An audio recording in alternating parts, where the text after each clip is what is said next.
గలాట చేసి బాలిటపు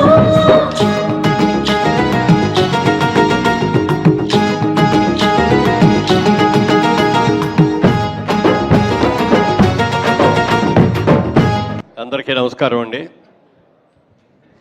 చాలా సంతోషం. అమరావతికి ఆహ్వానం అని చాలా మంచి పేరు పెట్టుకున్నారు. ఇప్పుడు ఎందుకంటే వాళ్ళ భారతదేశంలోనే కాకుండా ఇతర దేశాల్లో కూడా చాలా చోట్ల చూస్తుంటే ఎవరికంటే అమరావతి వెళ్ళాలని, అక్కడ ఇండస్ట్రీ పెట్టుకోవాలని చాలామంది ఆనందపడుతున్నారు. అలాంటి సమయంలో ఒక మంచి టైటిల్ పెట్టారు. మీ టైటిలే మీకు బోల్డంత అడ్వాంటేజ్. ఓపెనింగ్స్, బ్రహ్మాండమైన ఓపెనింగ్స్ రావాలి, వస్తాయి డెఫినెట్గా. సాంగ్స్ కానీ, డైలాగ్స్ కానీ, యాక్షన్ సీన్స్ అన్నీ చూస్తే దేనికదే చాలా చక్కగా ఉన్నాయి. ముఖ్యంగా వాళ్ళ తెలుగు సినిమా ఇండస్ట్రీ అని అనుకుంటే, ఒకప్పుడు తెలుగు సినిమా అంటే కేవలం ఆంధ్రప్రదేశ్ మాత్రమే పరిమితం.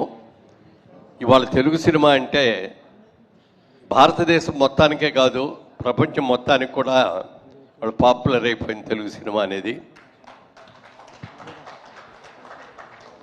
ఇక్కడ ఇండియాలో ముఖ్యంగా ఆంధ్రప్రదేశ్లో, తెలుగు రాష్ట్రాల్లో ఎప్పుడు రిలీజ్ అవుతుంది, అదే మాదిరిగా వైజాగ్లోనూ అలాగే రిలీజ్ అవుతుంది, అమెరికాలోనూ అలాగే అవుతుంది, ప్రపంచం యావత్తు కూడా అవుతుంది. మన సినిమా లెవెల్ కూడా పెరిగింది. వాళ్ళు బ్రహ్మాండమైన సినిమాలు తీస్తున్నారు. మరి ఆస్కార్ అవార్డ్స్ కూడా తెచ్చుకునే స్టేజ్కి మనం పెరిగాం. అయితే కేవలం అలాంటి సినిమాలే తీస్తే ఇండస్ట్రీ బతకదు. ఎందుకంటే అలా సినిమాలు, ఒక్కో సినిమా మొదలు పెడితే 2 ఏళ్ళకి పూర్తవుతుందో 3 ఏళ్ళకి పూర్తవుతుందో, ఎక్కడ బడ్జెట్కి వెళ్తుందో కూడా మనకి తెలియదు. కానీ అలాంటి సినిమాలు చేస్తే ఇండస్ట్రీ పెద్దగా లబ్ధి పొందదు. ఎందుకు పొందదు అంటే, వాళ్ళు పెద్ద పెద్ద టెక్నీషియన్స్ని, ఎక్కడెక్కడి నుంచో ఫారిన్ టెక్నీషియన్స్ను, ఫైట్ మాస్టర్ని ఎక్కడో ఏదో దేశం నుంచో, లేకపోతే అదర్ ఆర్టిస్టులు, క్యారెక్టర్ ఆర్టిస్టులు కానీ, కమెడియన్స్ కానీ ఎవరైనా ఉన్నా వేరే లాంగ్వేజ్లో వాళ్ళని తీసుకురావటం, ఇవన్నీ కూడా మామూలు అయిపోయింది.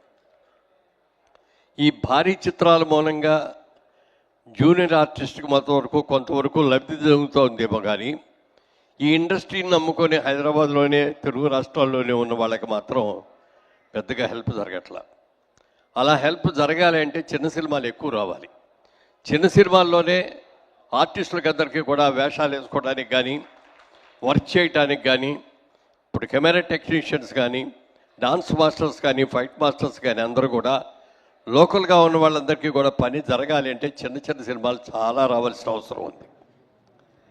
మరి వాళ్ళ థియేటర్ల పరిస్థితి చూస్తే కూడా చాలా అగమ్యగోచరంగా ఉంది.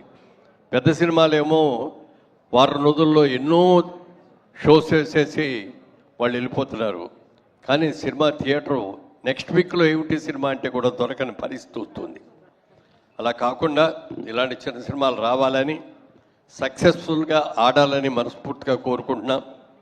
ముఖ్యంగా ఈ సినిమా మా రియల్ ఎస్టేట్ రంగానికి సంబంధించిన నిర్మాతలు రియల్ ఎస్టేటే, హీరో రియల్ ఎస్టేటు, అలాగే సమర్పించిన వాళ్ళు అందరూ కూడా రియల్ ఎస్టేట్ వాళ్ళే వచ్చారు.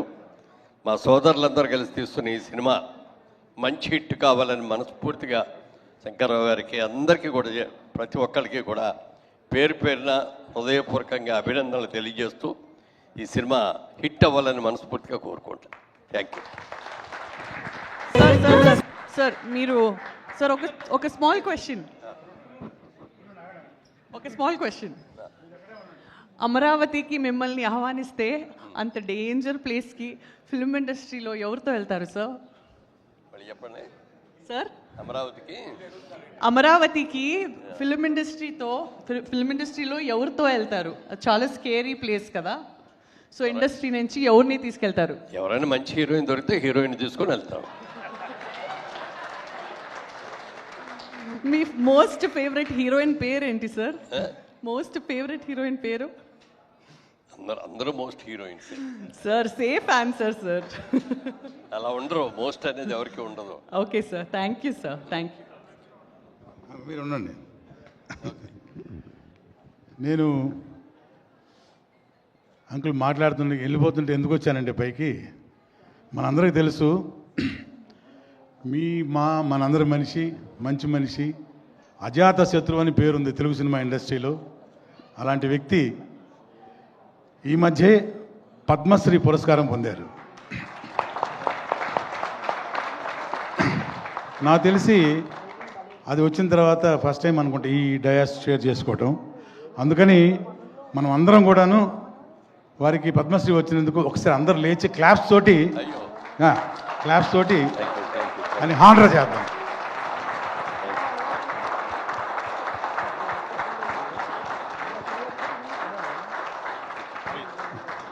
చాలా సంతోషం. Thank you uncle, thank you very much. అబ్బా తప్పకుండా